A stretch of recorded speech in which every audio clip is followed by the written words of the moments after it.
good evening, sir. Good evening, everybody who's joined for this webinar. I'll jump straight into it. Not that sir needs any introduction, but still, I would go ahead and introduce Mr. Jitendra Singh Gangwar. He's always remained an extraordinary and well-disciplined and extremely talented leader. He comes interestingly, from a background in engineering from IIT Roorkee, and then he's done his post-grad diploma in police management as well. He joined the Indian Police Service in 1993, and to his credit, he has got a lot of awards and uh, recognitions over the years. Amongst those to be mentioned, particularly, is on the occasion of Republic Day in 2010, he was awarded the President's Medal, the President's Police Medal for Meritorious Service. And then again, on the occasion of Republic Day in 2019, he was awarded the President's Police Medal for Distinguished Service as well. Currently, he's posted as the Additional Director General of Police, Economic Offences Unit Bihar and Special Branch Bihar in Patna. He's keen and the subjects that he likes are drug awareness, and he also organizes cyber awareness programs and painting competitions and other such activities with students in schools and colleges. Now, the subject for today is, interestingly, cyber crimes during COVID. Without wasting a lot of time building the context for this, let's jump right into it. So we've seen that in this time, there have been specific motivation and opportunities that are coming, of malicious activities amongst those perpetrators of crime. They've moved online, and we see that there have been several reports of cybercrime increasing, particularly during COVID. Now, sir, to start things off, we'll be requesting Gangwar sir he's going to share with us his thoughts through a presentation, and just to instill that the beginning of this webinar, I would like to just ask you, sir, do you think that the whole COVID situation creates kind of a unique environment for malicious actors to commit crimes online? And if it does, how and what do you feel about it? Thank you, Nitish, for all Thank the you, sir. nice words you have spoken about me. And I do reciprocate the same to you and to your organization and to a whole lot of team who are working since this Saturday afternoon to share the knowledge, share the thoughts, and interact and learn from each other. As we are into a pandemic situation, lockdown 4.0 is nearing an end. Everybody is anticipating what will happen, how the lockdown 5.0 will come up. So in this epidemic, one thing has happened that people have become unsure of even of tomorrow. They are not sure what will happen tomorrow. Nobody knows how the lockdown 5.0 will come, whether they will go to office on regular times, whether the buses will go, whether things will go, how they will interact, how they will communicate. So things like that are happening. So COVID-19 situation is very, very unique. I think once in a century such situation come, and for our generation and for the people who are here, I think this presents a very unique set of challenges for all of us.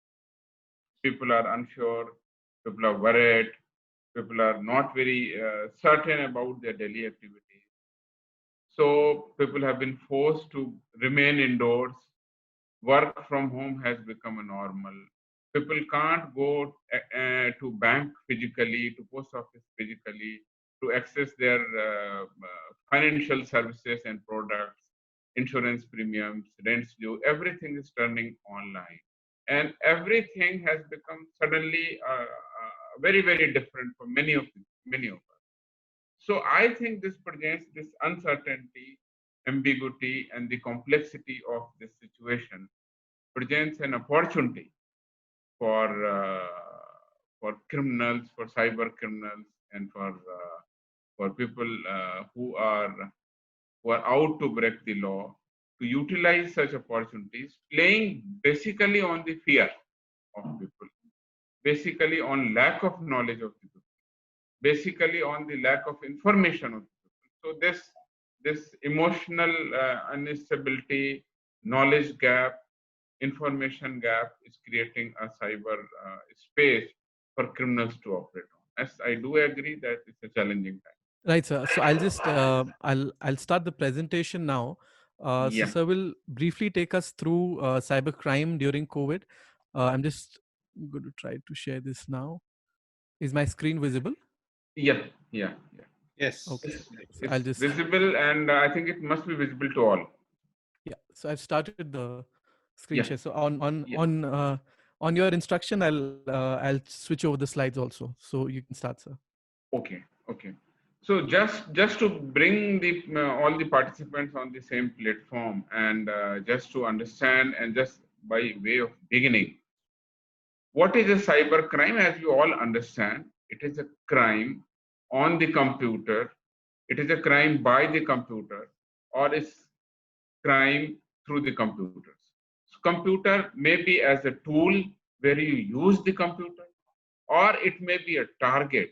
For example, I saved my mail on a computer. Somebody hacks into it and gets access to my mail. So the computer is the target. Computer may be a tool whereby you generate a fictitious mail and send to somebody. So wherever the computers are used, we may loosely term this as the cyber crime. So all the kinds of the devices now come into this domain. As we understand, the our simple pocket phones are also computers. The Wi-Fi devices, the routers, the printers, the network, cloud, storage media, everything where this complex information flow takes place comes into the domain of the cyber. And since the cyber space is ever increasing, the growth of computers, the growth of the internet connected devices, the growth of Wi-Fi, the capacity of the Wi-Fi, the capacity of the storage media, everything points out that it's an explosive area. It's a highly growing field. So therefore, the cyberspace is increasing. We can say that it puts an opportunity for the cyber criminals as well. Next, please. In this situation, I would first discuss the why the cybercrime is increasing, and then I'll discuss in the COVID times how the risk has increased in the field of financial frauds. The health related issues are coming up, so the cybercrime is coming up. Third would be the work from home safety. Work from home has happened on a large scale.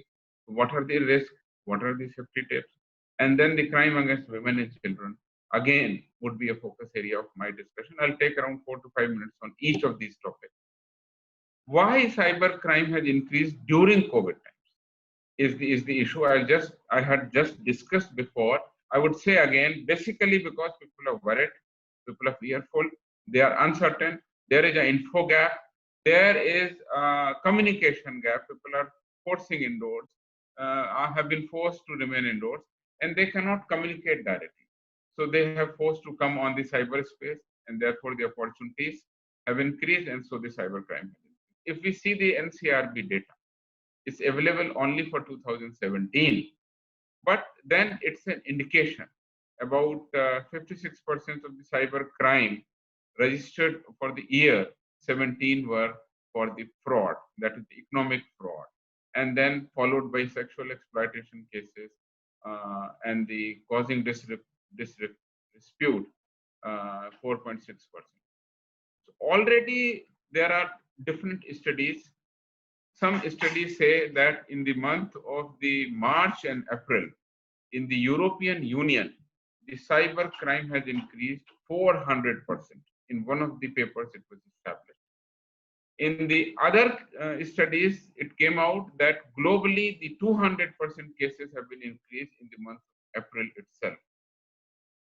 There is another study which says that there is a 86% rise, roughly you can say doubling up of the cyber crimes in the COVID times.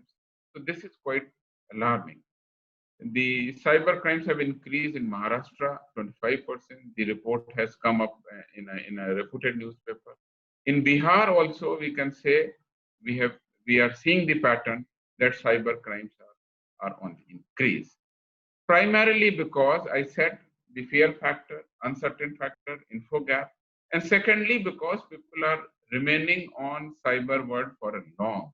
Now, earlier, if the person was staying on a device or on a screen, the total screen time per person was roughly 3 hours, which has increased again to around 6 to 7 hours per day per person. Screen time. The total screen time means either on his laptop or on the mobile phone or on the even TV. So all such kinds of activity where suddenly there is a increase in the activity. So we see that the crime has increased. Next. Now I'll see the Bihar. This is the typical the Bihar figure. You see the larger pie, the largest pie. The 62% cases are related to ATM or the credit card fraud. Typical ATM and credit card fraud. 62% cases, as we analyzed in the economic offense unit at the state level of the Bihar. The 16% cases are related to Facebook, another popular social media platform. 4% cases are related to email fraud, and remaining 18% cases are related to your laptop, website, YouTube, WhatsApp, Twitter, VoIP call, etc. This last segment is increasing over the years because of the VoIP call and Twitter accounts and WhatsApp have become popular. So the last pie has also increased. So this is the typical figure of the Bihar. Next, please. Now, financial fraud have become very much on the increase in Bihar in the last 2 months. The increase in the cyber crime is mostly related to either social crime or the financial. During the financial crime or during the COVID times, during the pandemic times, the financial crimes have increased precisely because people are handling their money issues, their financial issues, cyberspace. They don't go to bank. They don't visit the post office physically.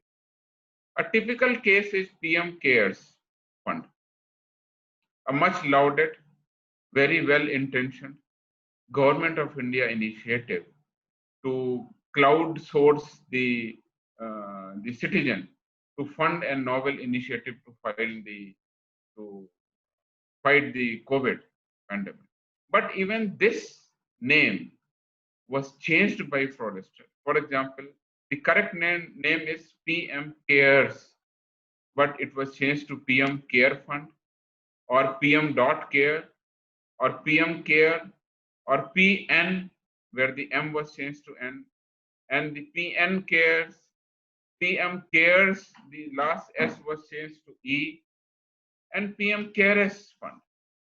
Now, a normal person in the hurry of the situation, or when he is too much pressurized by the time, may not look into the correct address.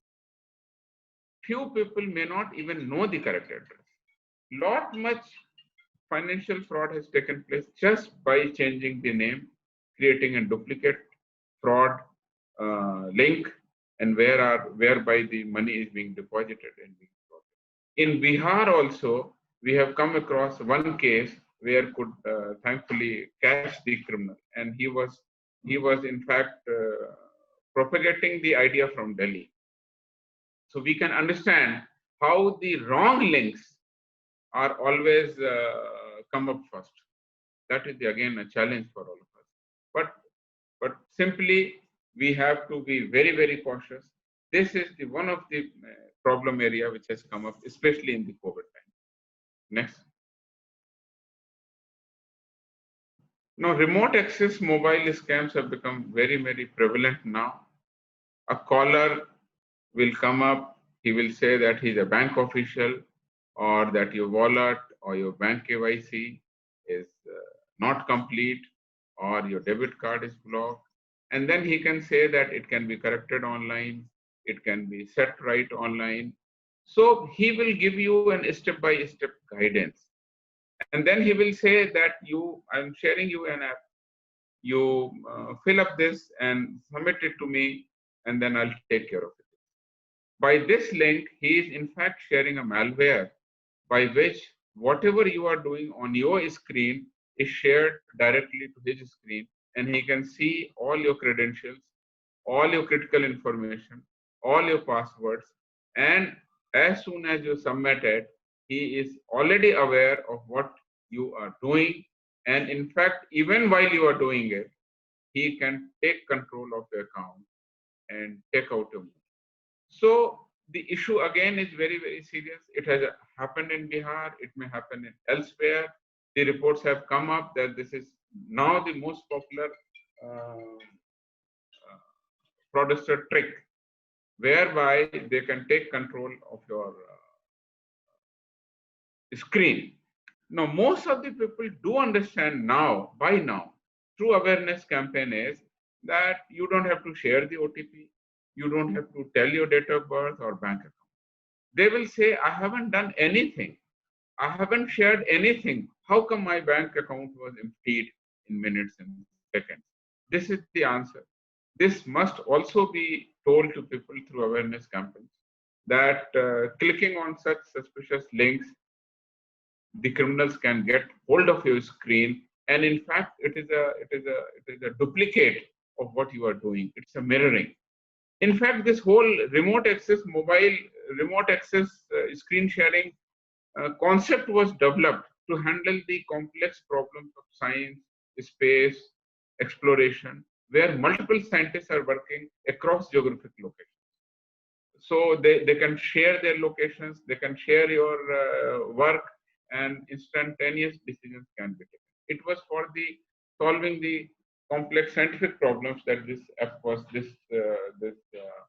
software or this facility or this modus operandi was developed. But somehow this is being used by criminals.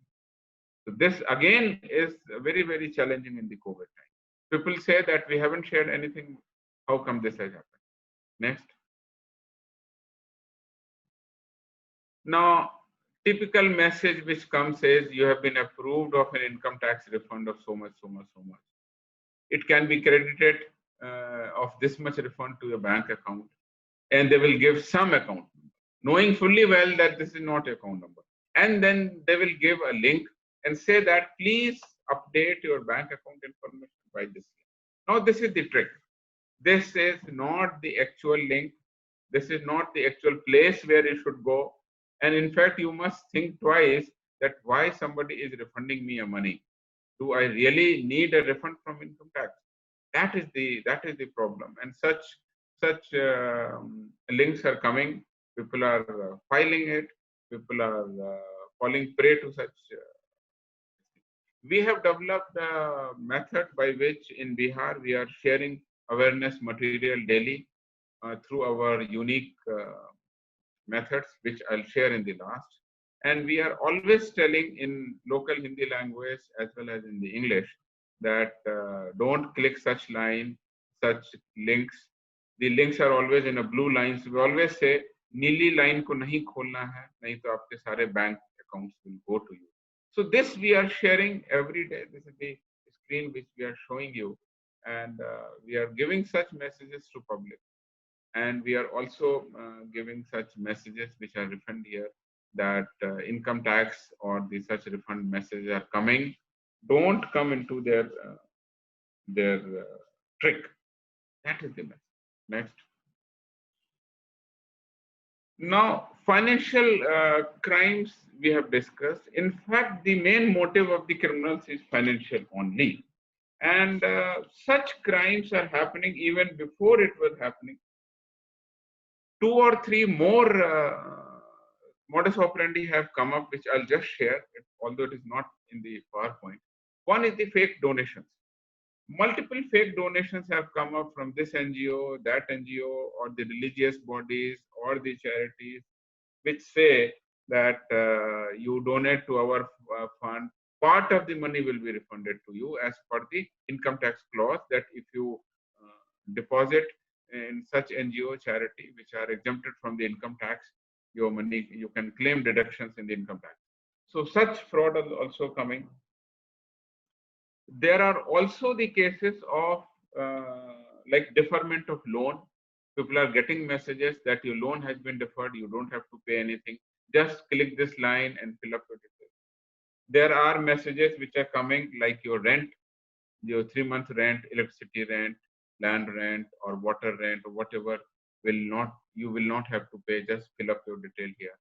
So all these things are coming, and especially in the COVID time, it is coming. That is the biggest challenge. As we understand that you would also be surprised to know that even the fake Dalai Lama page has been created. As important a leader as Dalai Lama, a fake page has been created on his name to gather worldwide donation from all the Buddhist community. And this is a fake page which has been identified. These steps have been taken to block it. But think of a situation in which even a Dalai Lama was not spared by the criminals, and in his name a fake page was created to elicit the donations.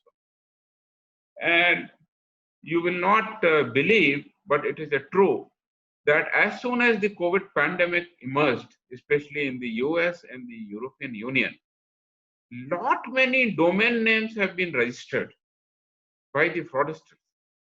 .covid, .corona, or .corona treatment, .corona hospital.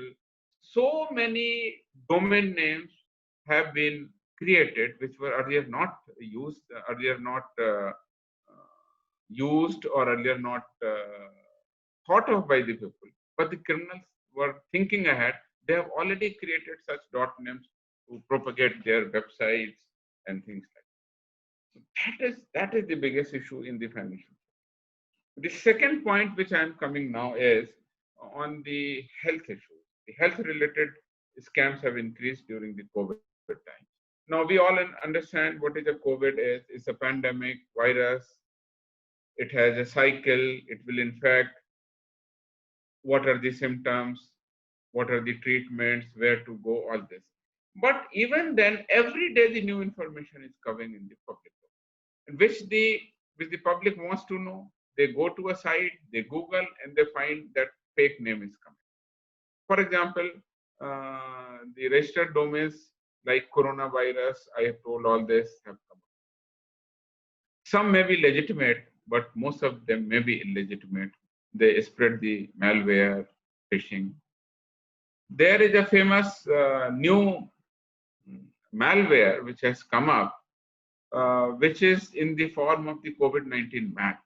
Now, COVID-19 map have become very popular. You go to a particular map, particular area, geographical location, you press it, and that map will come up. You can further go to city, to district, to state, or to country. Now, some of them may be correct, but recently the Interpol and the CBI have come across a particular malware which was embedded in such maps, and when you download such map or interact with such map, such malware come to your system and infect. So such things are happening on the health side. The cyber fraudsters are also offering blood plasma at the COVID-19 therapy. Such therapy or such blood plasma of supposedly the treated patients are already available in the dark net. People are falling prey. They think that let us buy this blood plasma, it may be useful to me. So people are even going to dark net and buying such fake health potions, fake medicines, fake health related advisories have also come up. Basically, the motive is to make people fearful so that they buy our product, or make your product so alluring that they think that it is good and then they buy it. Main motive is not to infect others, but to take their fear into consideration and take out. So such health related frauds have also come up, especially during COVID times. And the next is, I'll request to next PowerPoint, is the challenges from the work from home. Now, certain things have become very popular with this time: COVID, quarantine, lockdown, WFH. That is the work from home. Everything. Where are you, sir? Work from home. Kar rahe. अच्छा अच्छा ठीक है, वो करके आप भेज देना. Now the issue is that when you do work from home, virtually you are accessing everything which is in the office through your home systems. You are using your Wi-Fi, which may not be as robust. You are not using the firewalls or the other protective systems which may be used by your organization in the office setup. You are bringing your office work on your laptop, your files on your laptop and working. On the same personal laptop, if you are doing your official work in which you are also accessing your social media accounts, then it may be very, very risky. So my advice would be, if you are doing official work from home, please keep an official laptop or a separate laptop if possible, or a separate device in which you only do official work. If you are accessing social media and all kinds of account and all kinds of sites, if you keep on visiting and all kind of advertisements and all kind of things you are doing, and from the same laptop you are doing official work, take from me, it will be infected. So these are the main challenges. Also, I would touch upon a main issue with the work from home is people are always busy. Even in the home, they are busy. At least in the office, there is a regular timing of 8 to 5 or 8 to 7, depending upon the organization. In the home, they are busy in other works and they are doing the official work late in the night. That again is an issue. People may make mistakes. People may not be that much alert doing official work late in the night at home. So all these issues are coming. I'll discuss what could be the safety tips now from work from home during COVID times. The organization which is giving work, especially the sensitive work, for example, the banks, the insurance, the health sector, IT sector, or the communication sector, if they are working from home, the organization should prepare an IT policy and a strong work from home policy for the organization. The officers should be told to adhere to those policies. There should be clear cut guidelines. There should be clear cut do's and don'ts. The number 2 point is that there should be a proper audit of the security of the systems and the data. This can be done by a team for all those persons who are working from home. Any official work done from an unsafe house condition would spoil not only the organization's name, but it will infect the whole of the organization. So the organizations should do that audit of their security systems, especially from the WSFS situation. The third is the organization should regularly take the backups. If you are saving some work in your laptop, tomorrow something may happen, it may malfunction, or some malware may come into this. So you should, or the organization should, or the senior officer in the organization should take the regular backup of the work from home. The another question may come up is the use of digital signatures. We must authenticate the digital signatures, which are now available on a particular very small cost is there. So every person who is doing work from him should be allotted a digital signature so that his data is protected and confidentiality is also protected.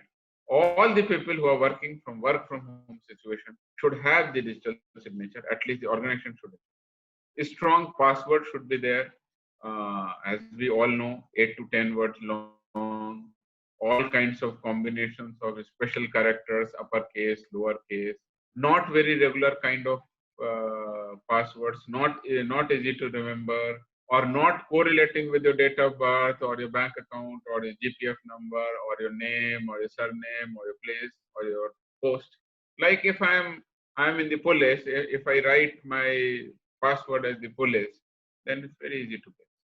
So a strong password should be there, and password manager softwares are there, which can manage your password should also be given.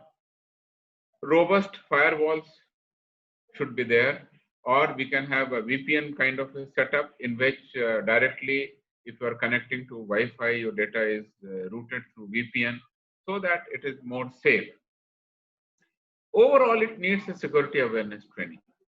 I'm very thankful to CPF and this Cyber Peace Foundation and all the other agencies who are into this, that they are training all kind of people for such kind of awareness training, and that must go on and on. Next. What could be do's and don'ts? Let me cover up here only because it's very important. Keep your information private. For example, information posted once cannot be deleted permanently. So you don't have to post your pictures or your personal data or your other things on social media. This is for everybody, not from work from home setting only. Choose a security and privacy setting carefully. It's very, very important. Your software and operating systems will always be updated. So all the people who are working from work from home, especially the official work, should always be on updated platforms, updated software, and updated devices. Antivirus and anti-spyware should always be good quality, should not be old, or should not be, they should always be updated and new versions are coming.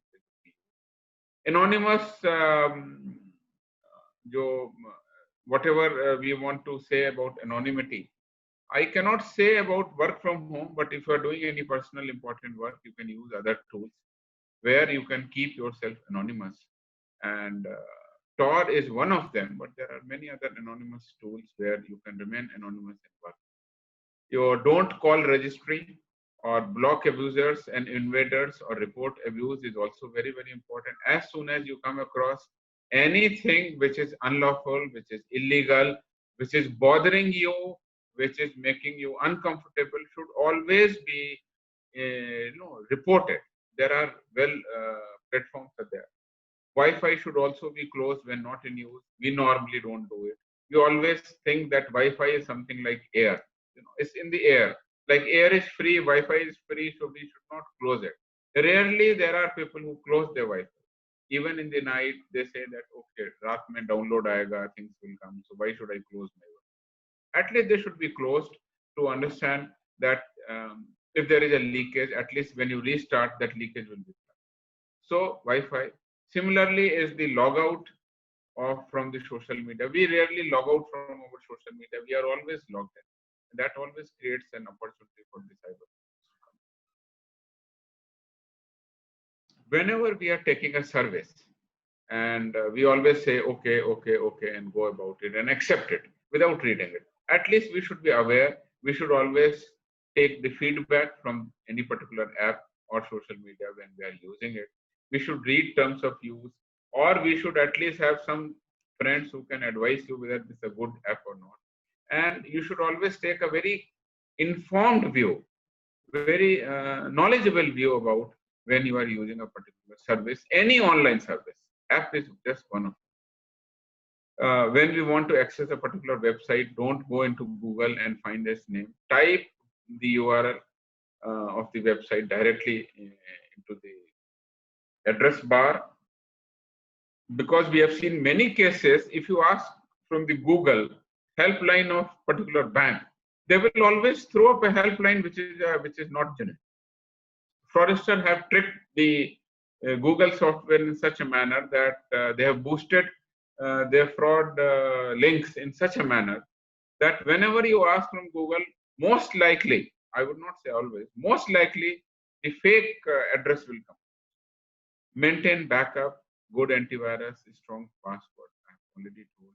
Remember to log off, especially when you are using a cyber cafe, although they are not popular. But the point is, whenever we are using your free Wi-Fi from airport, from railway stations, from the college library, free Wi-Fi is always risky. You should not do any personal or critical work from free Wi-Fi. Password can be strong, and also there can be a trick where you use a virtual keyboard rather than typing your own password. This will bypass many of the vulnerabilities. Mobile and email alerts should always be kept on. OTP verification, two-factor authentication should always be accessed. The last 1 or 2 points are there that we always discard our old phone, tablets without deleting at 0 level. So all These can pose a problem if you don't delete your information and you give your old phone on OLX or somebody else. He may access all the information. Even people don't log out from their devices and then sell it. They don't take out the pictures. So everything is there and people can misuse it. Leaving a phone unattended can be very, very risky. You should always keep your phone locked through strong passwords or pattern password or pin password or whatever, and that should also be changed. Don't click any attachments or download, especially when they are coming from suspicious mail, or even if they are coming from your friends. You must think twice, why should I download it? And the context of the link, the purpose of the link should always be there. Such downloading can also bring in malware along with it. My advice to everybody is, as we have understood 20-second guideline for hand washing, let us have a 20-second guideline for downloading. Before downloading, before clicking anything, you must think for 20 seconds, is it useful? Should I download it? What purpose it will give? Is it from a known source? It is genuine? It is authenticate? That 20 seconds, if you think on a particular site or on a website, on a link, and then take an informed decision, not in a hurry and worry. Somebody sends something, you just click something, you are always clicking, downloading, clicking, downloading. If you see people's phone, I think they are more downloading than they are uploading, because uploading would be difficult and downloading is easy. So I would say a 20-second check, 20-second guideline. Everybody should remember 20 second तक हाथ धोना है और 20 second तक हाथ को click button पे नहीं ले जाना है. If we think of these 20-second guidelines, I think it will be quite useful. Next. Now we have covered two major parts of the presentation: is the health-related COVID times challenges and the financial-related. The third most important thing is the social networking risk which have happened. Now this is a very good picture which can tell you that what can happen. If you can see the bullying. Bullying is when they say that we'll take the bones out of you, or we'll make chicken out of you. I mean, it's like threatening. The first picture on the Facebook depicts it. So you can be threatened into it.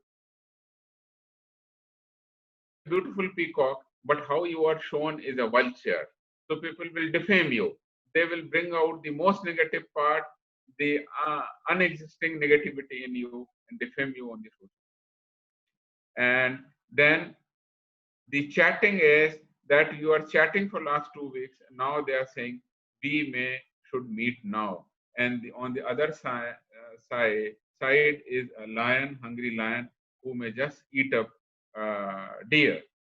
So that is the challenges of the virtual chatting and the physical people who are behind the virtual chatting. I always say to people, and I'll again say here, that when you are chatting with somebody, don't assume his identity, whatever being shown on the social media.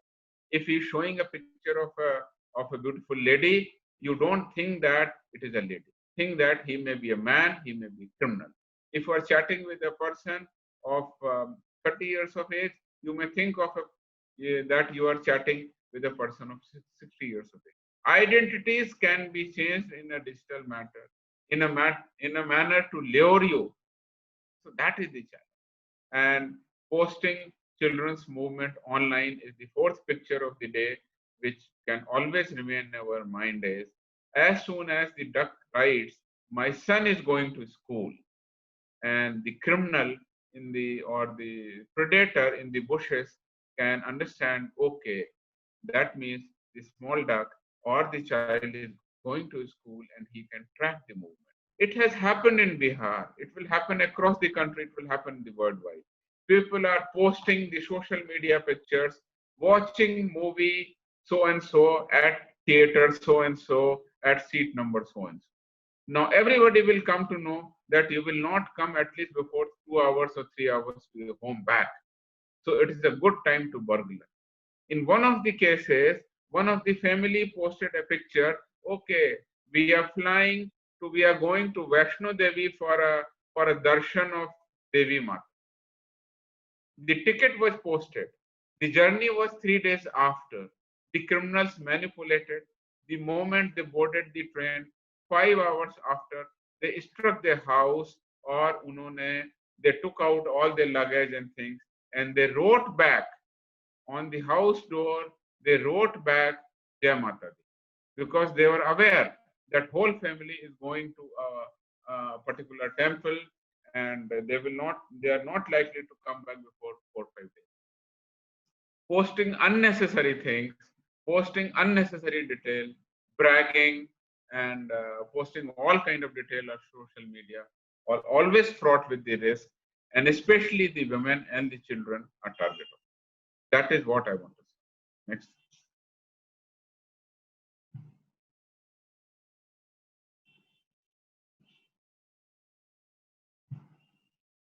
Now we will rush through this. Child grooming. This is also a very happening kind of a cyber crime, which is very, very grievous, in which the people first develop an emotional bond with the child. They develop emotional bond with that through social media or a chat window, and they gain their trust, and later on they exploit.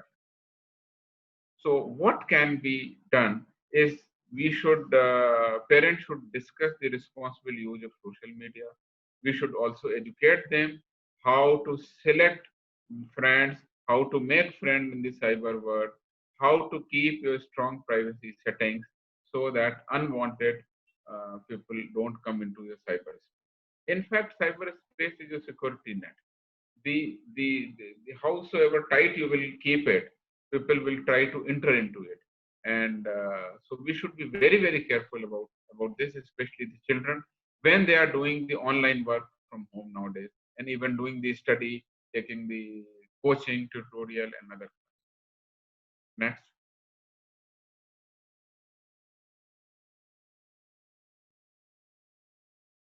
Now, child pornography is again a very, very serious offense which has come up of late, in which the pictures or the videos or the sound recordings of children, especially the underage ones, is taken. And this is basically child sexual abuse images, and they are thrown to people. And once you download them, then they will call you, and then they will say that, okay, you have seen that picture, we'll report to your organization, or you pay to me. That is also happening. In some of the cases, even the organization senior officers, senior people were caught into this. They feel that now his all these misdeeds will come into the picture. They have seen the sexual pornography images. Now they must pay up something to keep the criminal shut. That is the biggest challenge. It the Let me be very, very clear. Any such image sending, propagating, transmitting, recording, storing is a serious cyber offense under the IT Act. We must be very, very careful. It's a no, it's a complete no for any pornography, child related material, abuse, or such videos should not be recorded, should not be transmitted, should not be forwarded. Anybody doing it is liable and must be punished. So we must be very, very careful of such images which are coming in the social media. Next. The online games have become very popular. We have heard of the cases of the blue whale games, the other games which are happening. We must take care of children while they are playing games on the social media. We must restrict their time, observe their behavior, observe their sleep patterns, observe their emotional connectivity, and should not be allowed to play such games, especially when they are alone or unsupervised. That is my suggestion. We all know. I need not go into the details of the bad effects of the gaming. Other than that, it loses their concentration. It affects their studies, and it affects their morale. It may hamper their confidence, because these are all internet and chat games. in which a robot is playing with them. So if they are unable to reach to a particular level, they may feel that they are not up to the mark. So depression may also come in. So all kind of negativity may come. All the teachers, educators, parents should always be careful about such online gaming and its effects. Next, please. This is a very, very serious problem, especially to our young children, boys and girls, college-going girls, the the girls who are alone in the organization or who are away from the parents, or even if they are with the parents, through the electronic means, they are stalked, they are harassed, unnecessary pictures are posted, unnecessary videos are circulated for their acquisitions, defamation. They may take some of their vital information also, may do the extortion. Such kind of embarrassing situation is very, very painful for the victim. I would say that they must go to cybercrime portal, cybercrime police station, or latest police station and register them. Next.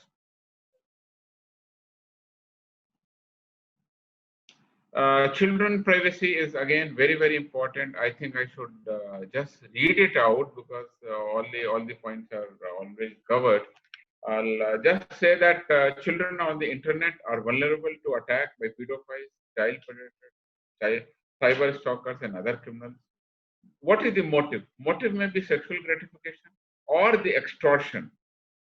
A study published by Ministry of Women and Child Development has reported India has large number of sexually abused children. 53% of them may be sexually abused. Very, very large number. If the 53% of the children of India are,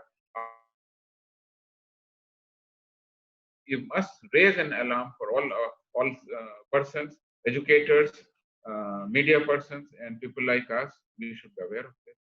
Predators, whosoever criminals are there, they stalk the children, steal their pictures, threaten them to send obscene, morph pictures, extort them. Children are being approached or observed in the chat rooms.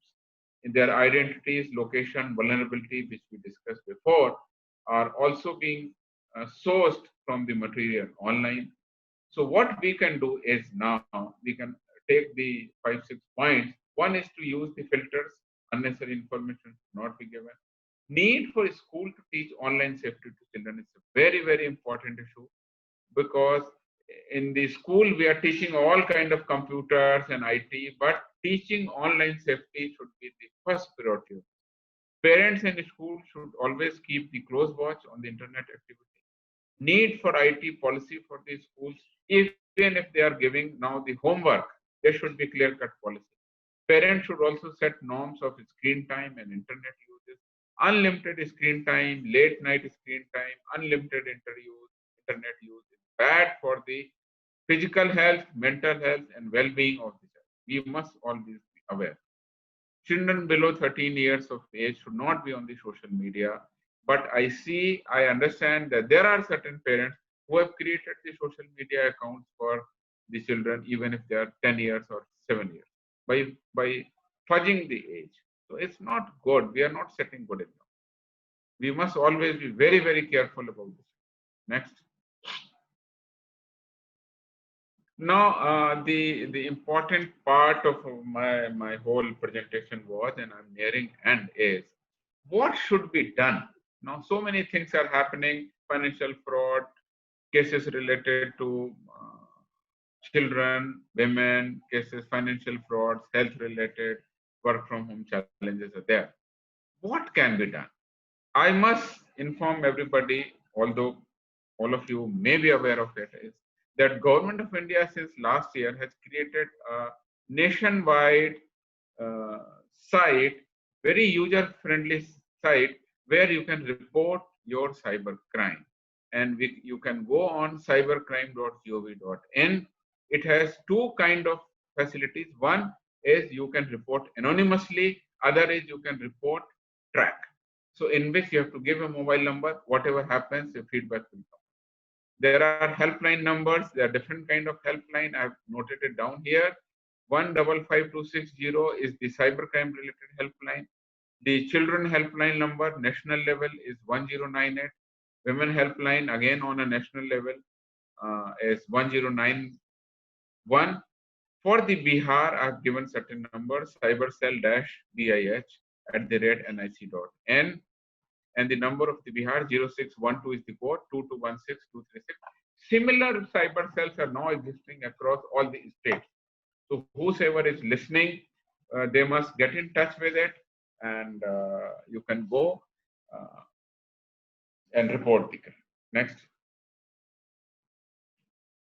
Thank you. So that was the last of it. I think I could say something which I wanted to say. I could share some of my knowledge, and I could raise some of the points and issues. That is all, and I would like if some questions are asked so that doubts can be cleared up. Right, sir. Right. Thank you. Thank you so much. And I believe there were a lot of insights here for everyone to take away. There are a few questions, sir, from the participants. Yes. But before that, I have one question of my own that I would like to start with first. Yes. We've heard from a lot of people, sir. So we also run a helpline of sorts over WhatsApp and email. People call us, reach out to us also, and we get people to go over to cybercrime.gov.in and they report.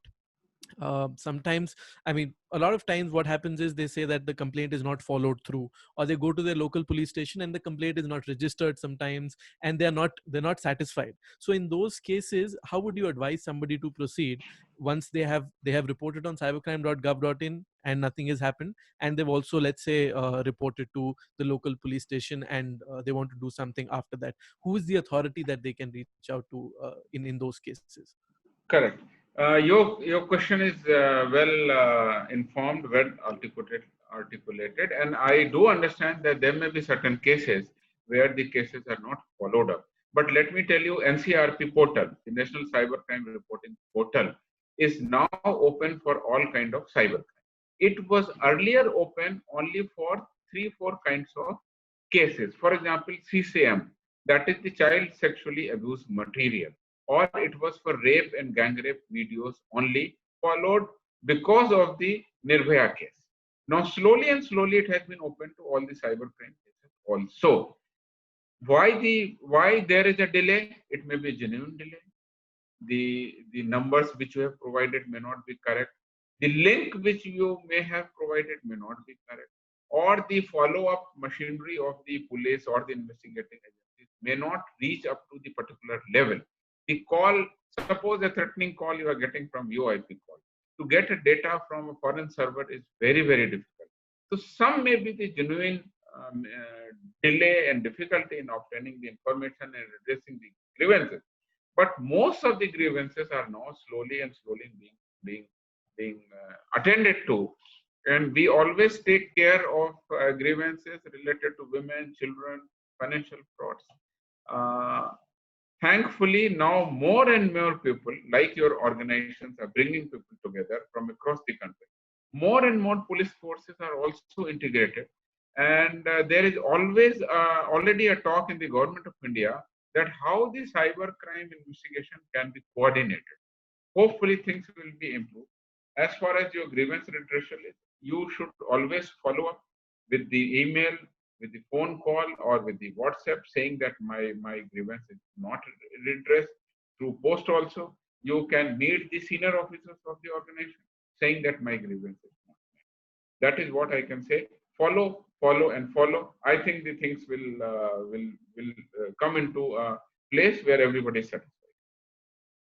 Right. So follow up in these cases, of course, a lot is happening at the national level, and states are also doing a lot. So follow up in that case becomes very crucial. In this case, follow up with seniors or follow up with the authorities that you've reported to. So thank you for that, sir. We have a question. First question from Harshal. They ask, which degree course should I choose to become cybersecurity expert and or a cybercrime investigator? I want to work for a nation. So in this case, what would you say to somebody who wants to work in this space as an investigator? It's a very interesting question. Very interesting. I must say that right from the educational level, they are thinking of doing something on cybersecurity. It's a very, very important of a query. Let me say that soon Bihar Police is going to advertise for 74 posts of the programmers. Hopefully that advertisement will come. I cannot divulge the information before it comes into the picture, but it would be something like a degree course either in the engineering of, say, communication engineering, IT engineering, or things like that. Or it would be like BCA or MCA kind of a diploma, which are very, very important, which are very, very thorough professional courses. Something like that, we expect that people to do. And most of the triple ITs now in India are having many, many advanced courses on cloud computing, on robotics, on things like that. So even in the cyber world, there is so much of specialization now happening. I would say to the gentleman who asked the question is, go for a basic good degree course in engineering, especially in the IT or the communication, and then go for a specialization, and you can pick up wonders in the field of education and IT sector. Right. Thank you. Thank you. Thank you so much, sir. So there are courses available that people can take up now. Now also, in fact, online. If people are interested, even we've started, sir, something called the Cyber Peace Core, where volunteers join in, and we also offer a lot of educational resources for people to take up. Investigation also is one of the aspects of that. Thank you so much for that. So the next question is from Chanchal Jaiswal. Chanchal says, do you think that there should be a guided catalog of apps that defines the user in terms of age, profession, and nature of work? Can it be considered that everything shouldn't be available to everybody to control the socio-moral degeneration? It's a So very good I think suggestion. It's a very good suggestion. I must say that they must, whosoever has given this suggestion must write to Ministry of Electronics and IT, MIT, and they must advise them, because a lot many things are happening on the personal data protection bill, and things are still in the pipeline, policy level. It's a good suggestion. Everything cannot be there for everyone. A 4-year-old child just to know about the colors and the flowers and the horses and the zoo animals. So that is what already YouTube Kids have come up, which is for kids. So similarly, all the channels, like in TV also, you have especially channels for the kids. Similarly, on the social media also, which is evolving. I must say it is evolving. It has evolved in the last 5 to 10 years only. They will come up with the graded platforms. But the point is, as a responsible citizen and responsible parents, we should not fudge, we should not manipulate the age of the child to say that he is adult and watch into the adult apps while he is not adult. That is what the issue is. As a parent, if we take control of children, I think they will learn the responsible behavior very early in their life. The suggestion is well taken care of, graded, segmented, and not free for all approach is good, provided that it is also built in the policy level. Right. So basically a top-down approach where it flows from the policy and up to the implementation, and parents and educators and everyone around also needs to be aware of this. Right. Thank you so much for that, sir. The next question is there any way, oh, so this is Ambika Srivastava. They say, is there any way in which we could be 100% sure for not being cheated by fake websites? 100%. Is there any way that we 100% sure, sir? Uh, it's very difficult to say that way. What I would say is that risk of any cheating in the cyber world is increased because of the factors we have discussed so far in the whole of the webinar. The risk can be minimized by taking the safety protocols. Now there are layers of the safety protocol, and the ultimate is your judgment. When I say 20-second gap before you click on something, that is the ultimate, where your conscience say that whether I should go on this website or not. That is the ultimate test. Before that, you can have firewall, you have things like that, you can have many things. The technology part of it, the platform part of it may come into the picture. But then cheating is one of the oldest human instinct in the world of the crime. And the Indian Penal Code, which is more than 150 years old, has a very, very strong punishment for cheating. If the cyber world was not there, people were cheated for their gold. Some metal was polished like gold and they were sold off. So it was the old crime now in the digital form. So to say that 100% cheating, I would say it's difficult, but then it's not impossible to reduce your risk to minimum. Right, right. That makes sense. That makes sense, sir. So it is possible to reduce the risk to some extent. That's what we can do. But then bulletproof security, maybe not yet. So this another question. Again, this comes from me. So we've seen a lot of financial frauds on the rise during the pandemic, sir. Majorly, things like alcohol delivery fraud. In, let's say, in areas like Mumbai, there are cases on the rise.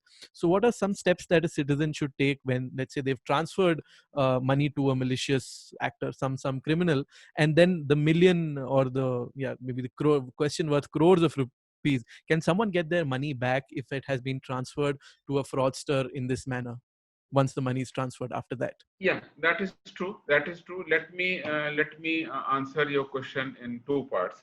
One is your money refund would depend upon how easily you have detected the crime. I mean, how early you have come to know about the fraud that have taken place. In many of the cases, people have come to know that they have been defrauded after they have gone to bank and tallied their bank statement because they did not opt for the bank alert SMS. So no SMS came to them because they did not opted for it. So month after they went to bank, the old person or the pensioner, they were not tech savvy, so they didn't come to know. If they came to know about the fraud happened after 6 months, so it would be very difficult. The first part of the problem is how early you come to know about the fraud has taken place. Two, how early you have reported to the police. That is the important. And third is how early, not only to the police, now there is a RBI guideline in which if you have reported your matter within 48 hours to banks and the other financial institutions, and if the fault is not yours, you are liable for 100% money back. The RBI circular says, I think it's 4 days, not 48 hours. I'll just check up and let somebody know if particularly wants to know.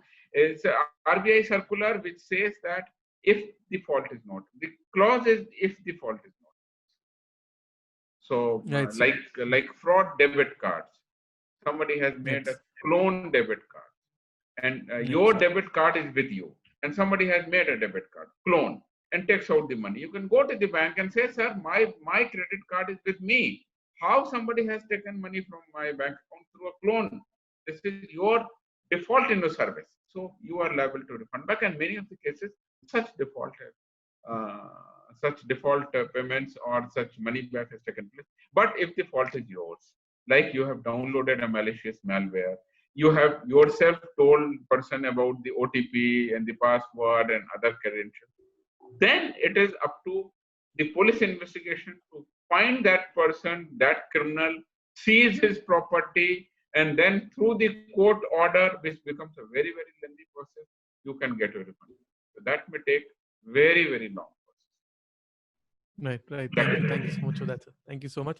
The RBI guideline that I was mentioning, it's July 2017 that has come, and it's yeah. very rightly pointed out that if at all the blame, or let's say the fault, was at the victim's end, then they don't get back the money. It's a very important takeaway for everyone here also. Another question, sir, that's coming in is, okay, so there are a lot of questions. Okay, let's go to this. Okay, for where can I take training is answered. So, sir, incidents like the boys' locker room are shameful. How can we prevent that from happening in the future? That's a question by Amisha Singh. Do you like to take that up? See, I would answer in a little elaborate manner. The child's age at that particular level, the adolescent child is supposed to be very, very topsy-turvy. And psychologists all over the world, educationists all over the world say that that age is of the experimentation, curiosity, of knowing others, and experimentation. That age is of the experiment. Now, the safe knowledge, the respectful knowledge, the discipline knowledge. All these three things should come from home first.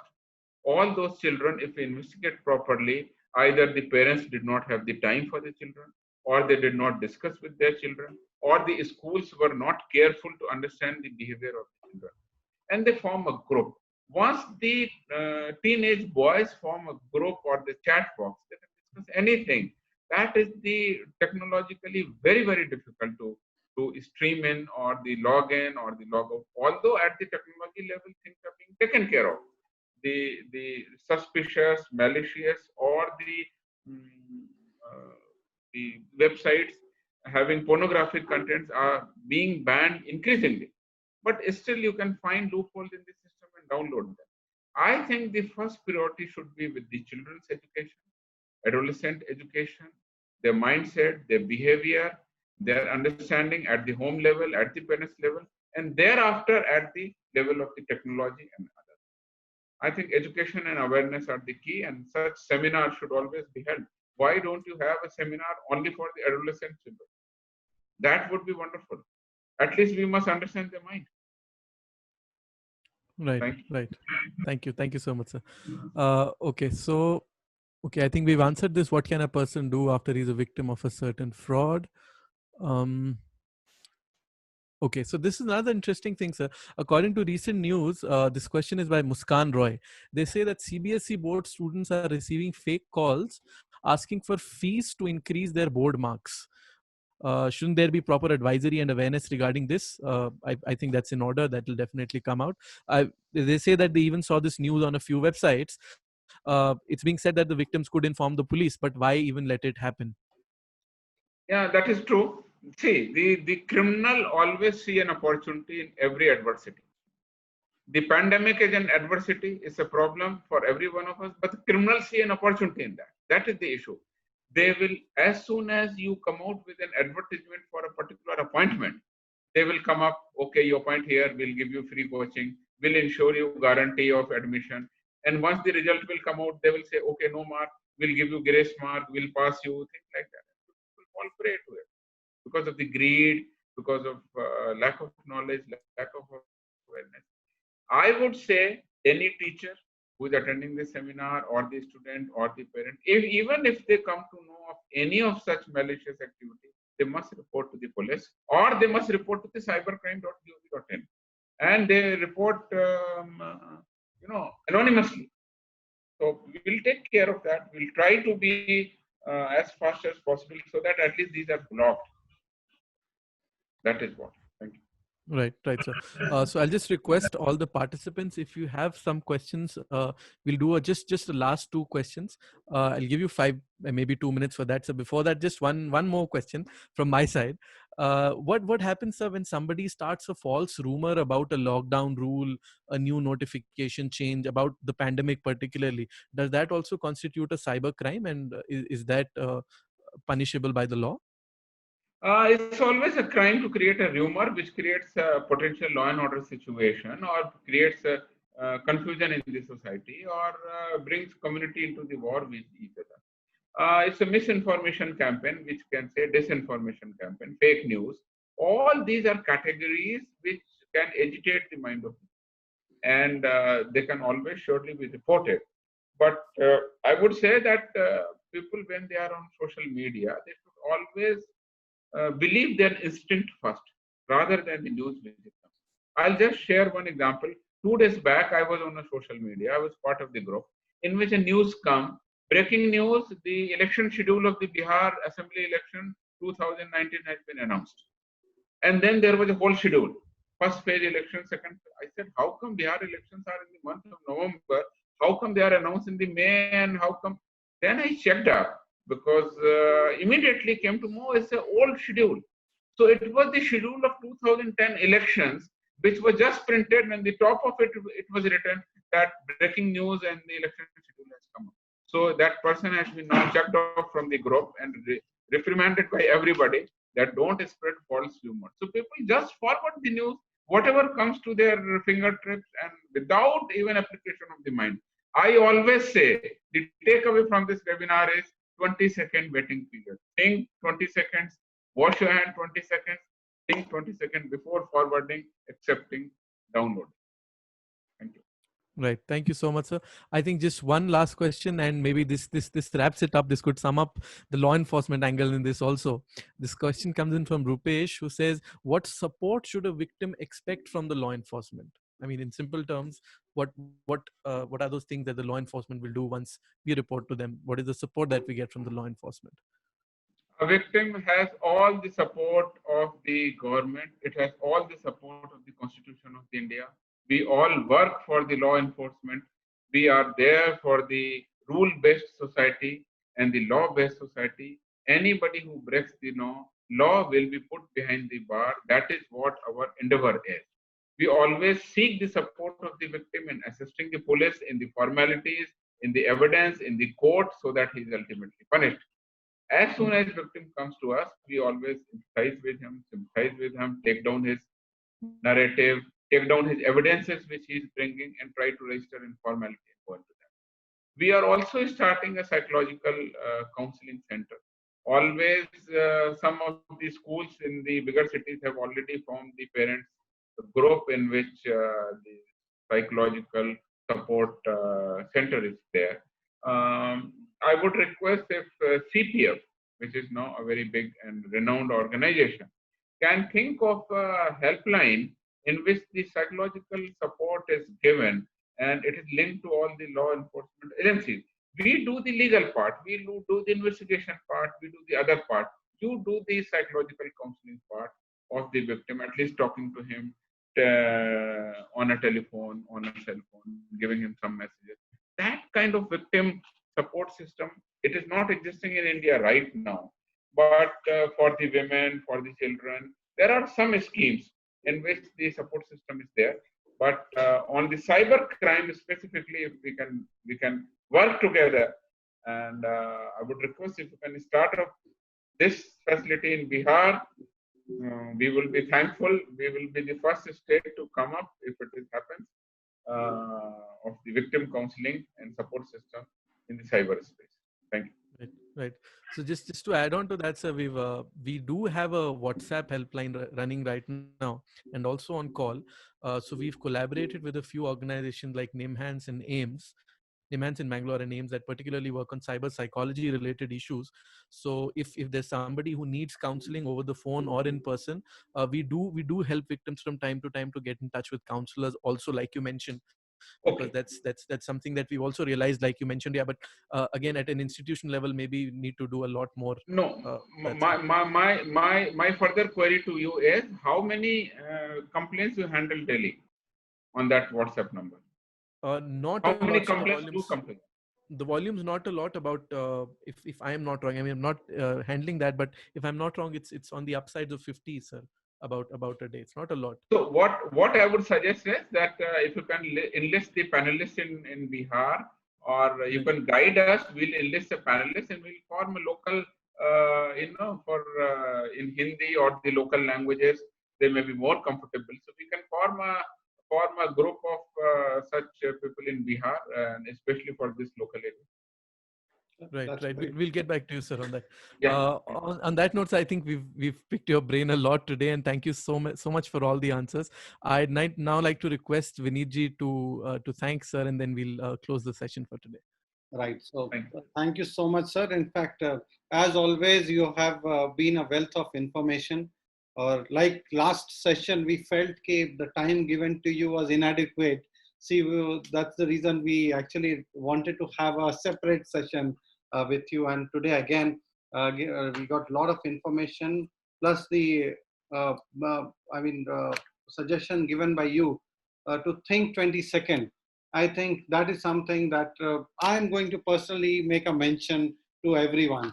कि आप 20 seconds सोचो before you download or before you click on a particular link. So that was a very good suggestion. Couple of things that I'd like to add here, sir. Though I've been replying to the long list of questions. मैं देख रहा हूँ कि लोगों के questions रुक नहीं रहे हैं. Constantly आ जा रहे हैं. But मैं कुछ का in fact respond किया हूँ, like safety of Zoom पे कैसे सिक्योर हो सकते हैं, और भी suggestions advisories. Boys locker room में मैं एक चीज बताना चाहूंगा व्यूअर्स को, और वो है हमारा अभी रिसेंटली CBSE और साइबर पीस फाउंडेशन ने मिल करके एक हैंडबुक बनाया है साइबर सिक्योरिटी पे बच्चों के लिए। और ये handbook HRD honourable HRD minister ने उसे रिलीज किया जस्ट करीब 7-8 दिन पहले। मैंने उस बुक का सीबीएसई के वेबसाइट का लिंक भी शेयर किया है, तो जो भी व्यूअर्स हैं वो उस बुक को डाउनलोड कर सकते हैं। That is very informative. 2 बच्चों के लिए बना है, बट आई फील कि as adults, as youth also, we should download that book and we should read the book, because that talks a lot about digital citizenship one, आपका responsible behaviour कैसा रहना चाहिए साइबर स्पेस में, और कई छोटी छोटी चीजों पे वो फोकस करता है। So I request the viewers to download that book. And again I like to thank you sir, in fact all your points and everything, I am sure once it goes live, अभी तो it's just limited audience जो कि zoom पे है, लेकिन इसके बाद हम इसे पब्लिसाइज करेंगे on our official YouTube channel, and I am sure कि आपका information will go a long वे।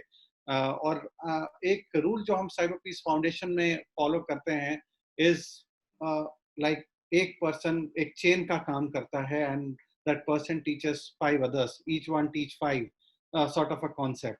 तो आई एम श्योर जो भी हमारे जो व्यूअर्स हैं, और उनको मेरा ये भी रिक्वेस्ट होगा कि अगर आप इसे देख रहे हैं, आपको इतने अच्छे अच्छे जो टिप्स मिले हैं उसे 5 लोगों तक जरूर फैलाएं, सो दैट ये अवेयरनेस का चेन बढ़ता जाए और more people become aware. Because awareness I strongly feel, और सर ये आपके थ्रू भी आया है आज के सेशन में, कि अवेयरनेस गोज फर्स्ट, क्योंकि जितना लोग अवेयर होंगे उतना ही हम क्राइम से बचेंगे। इन्वेस्टिगेशन ठीक है करते हैं as police, I am sure sir आप लोग साइबर सेल के through lot of investigation do happen on a daily basis, but still awareness एक मेजर चीज है जो लोगों को फोकस करना चाहिए, and they should avoid getting victimised. और अगर विक्टिम बनते हैं, अगर विक्टिमाइज्ड होते हैं तो डरना नहीं चाहिए। और बिहार पुलिस में सर खुद इतना ओपन है और यहाँ पे सपोर्ट करने के लिए तैयार है। So I would suggest all the viewers कि कभी भी किसी के साथ कुछ प्रॉब्लम है तो क्राइम को छिपाए नहीं, और reach out to the cyber cell, reach out to the numbers that sir shared, reach out to the NCRB cybercrime.gov.in initiative, and I'm very sure we can at least to some extent make people safe in the cyberspace. So thank you once again sir for your precious timing, and that to a time during COVID-19 जो कि और precious हो जाता है। So बहुत बहुत शुक्रिया sir आज के सेशन को लेने के लिए, आपका ना टाइम देने के लिए, and I'm sure हम आपको और भी आगे बॉदर करते रहेंगे हमारे सेशंस और लोगों को जागरूक बनाने के लिए। Thank you, sir. Before I say thank you, I think somebody is asking, Harsh Verma is asking, can I ask a question? Okay, they are saying that you can share your queries. Fine. Thank you from my side and from the Bihar Police side to Cyber Peace Foundation for giving us the opportunity to share the thoughts. It's a learning experience. Everybody learns from each experience. And let us, as you said correctly, each 1 to 5. Let's make it that way. And hopefully we'll have again some useful topic very early, so that we can share thoughts there on. Thank you. Thank you. Thanks. Thank you. Thank you so much. Thank you so much, sir. Thank you all the Thank participants. You. Thank you. Thank you. Thank you. Sir.